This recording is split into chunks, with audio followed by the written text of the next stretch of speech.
think for companies that have a business model that's built on having cheap labor or not having to invest in the factory working conditions or are based on being able to overuse a particular environmental resource, then implementing certain standards will cost money because the old business model no longer works.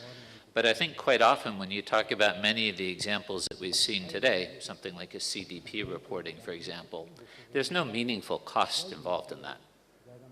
I mean, if you talk about what does it take in terms of filling out a questionnaire, it's some staff time, or the DJSI.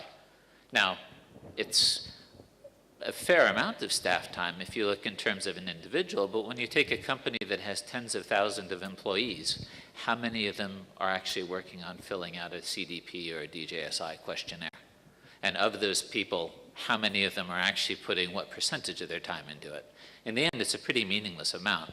The cost comes from the perception that it's something which is unnecessary in some sense. Because the strength and weakness of standards at the same time is that there's something imposed from the outside. And so I think sometimes when companies talk about cost, what they mean is, in effect, it's something that requires time we don't really want to invest into this.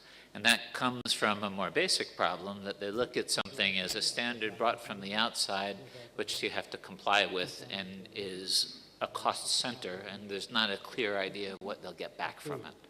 So I think you need to push a little bit and try and understand what the situation is, because I think they require a different